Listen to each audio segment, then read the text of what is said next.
Hey guys, today we're going to be covering converting n64 Eeprom dumps for use in an emulator or in the everdrive.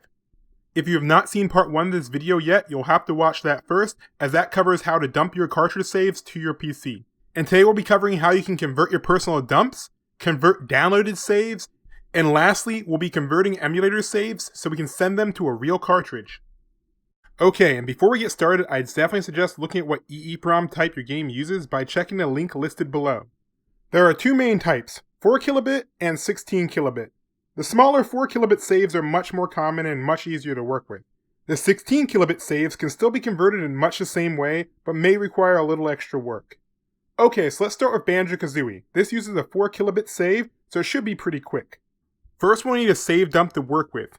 If you've not dumped your game already, follow the last video and save your memory card as .n64 or .mpk file. Either will work just fine. Next, run the game with your favorite emulator, and once you get to the title screen, a new .eep file should be created in your save folder with the game's name. We'll need this for later. Next, go back and find your .mpk or .n64 memory card dump from the first video, and drag and drop it onto this website. I'll have it linked below. Once it's loaded, you should see a new gameshark cart save. So click the little download button to the right, and you'll get a new .note file. Now open this .note file with your favorite hex editor, I prefer HXD, and also load up the .eep file that we got from our emulator. They should both open in different tabs. And now a quick crash course on how to use a hex editor. Most should be pretty similar, but this is HXD and I'll have it linked below. This may look a bit confusing at first, but it's actually pretty straightforward. Up here you have tabs to reissue your files. You can switch between them by just clicking. And here we have 3 sections. The top and left section are the positions of your data. An easy way to think of it is like a spreadsheet with rows and columns. Sure, that's not technically correct, but it's easy to remember and it works for this guide. The center section shows the raw data in hex format. And the right side shows our data in text format. Again, this may sound like a lot, but we're only going to be working with the center column today, so you can just ignore the rest for now. And we can highlight data by clicking and dragging over the raw code. And you may notice this box in the bottom right has changed to show a length. In short, this will just show how much data is highlighted, but it will be counting in hex, not decimal numbers. So it will go 6, 7, 8, 9, A, B, C. Don't worry, you don't need to know how hex numbering works for this guide. All you need to know is that hex numbers are different than standard decimals. So 28 in hex is not the same as 28. Again, you don't need to memorize any of this. It's just to get you comfortable using a hex editor. So now let's start editing. Alright, so 4 kilobit saves. First, switch to the tab that contains our gameshark.note file.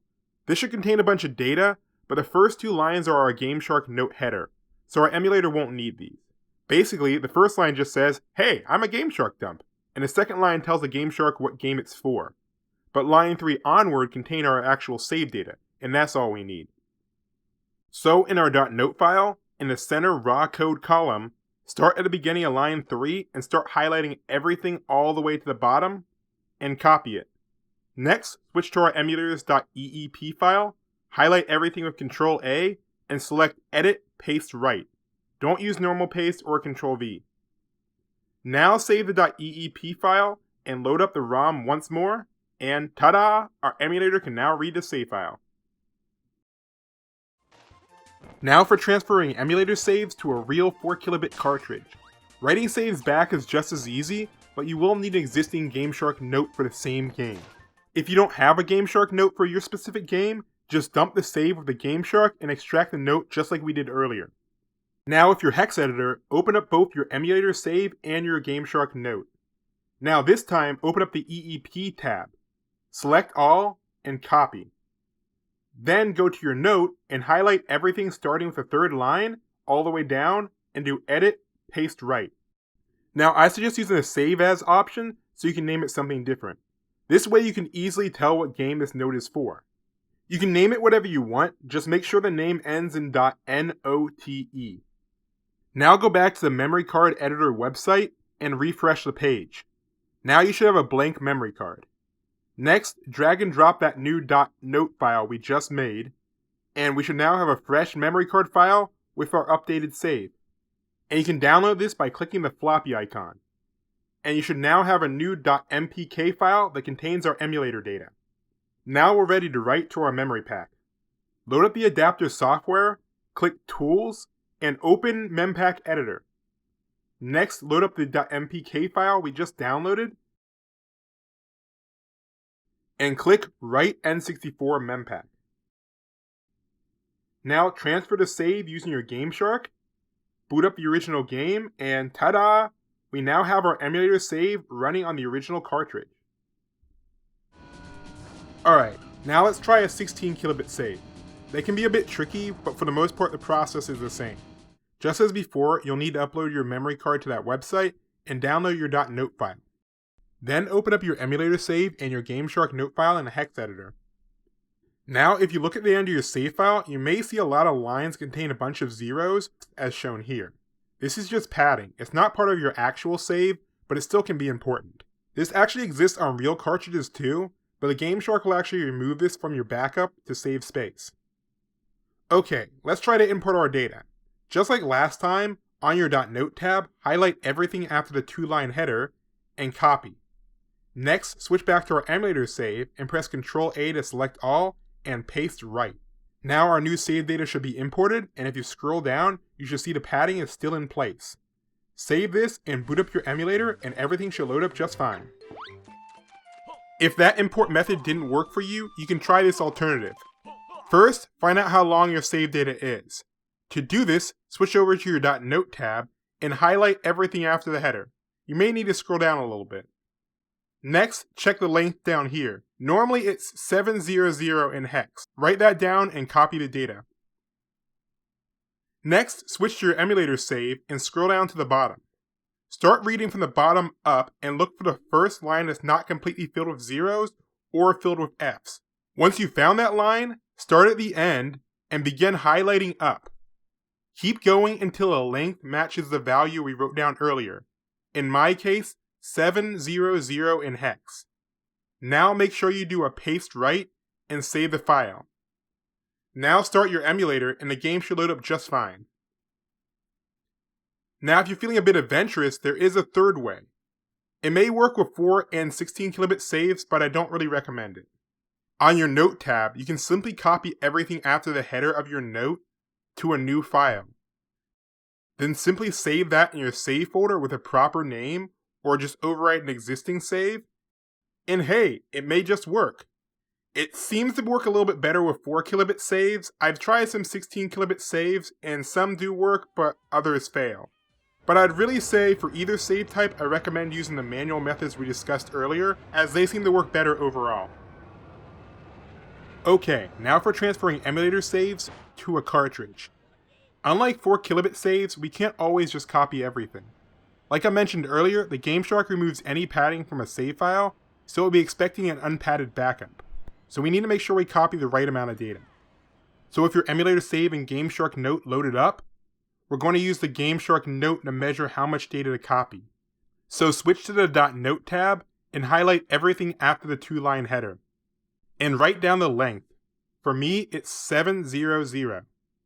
Next, switch to your emulator saves tab, and you'll have two options here. You can start highlighting from the very top left, line by line, until your length matches the hex number we were looking for. Or you can save a little time by clicking in the beginning, right before our data, and going to Edit, Select Block, then clicking Length, and typing in the number we need. This will automatically highlight all the data we need. But either way, you should have the proper amount of data highlighted. Now copy this. Next, switch back to our gameshark note, and we should still have everything under the header highlighted. If not, just go ahead and re-highlight it. Now we need to paste right. And again, I'd recommend using Save As, so you can name it whatever you want. The rest of the process is the same. Make a new memory card, add the note we just made, export the memory card, and write it to the adapter, and finally, transfer it with the gameshark. Now let's give it a try. And here's our emulator save, working on real hardware. And the last thing we're going to cover is converting old DexDrive saves. Here's a 100% save for GoldenEye, and it's in DexDrive format, but it won't work on my adapter. If I load up the save in the online editor, we can see it has a comment on it from the DexDrive software. Unfortunately, our adapter does not like these comments, so we'll have to manually remove it. If you don't see this comment icon, the save should work just fine on your adapter, but many older online saves have comments. To remove the comment manually, we'll first need to download the note, then open it in a hex editor. All gameshark dumps should begin with a line starting with 3B AD D1, so anything before that is part of our comment. So let's skip all this text. Highlight everything starting with 3B AD D1 all the way to the bottom of the file, and copy. Next, make a new file and paste the data in. Press OK if prompted. And now we have a clean gameshark note file.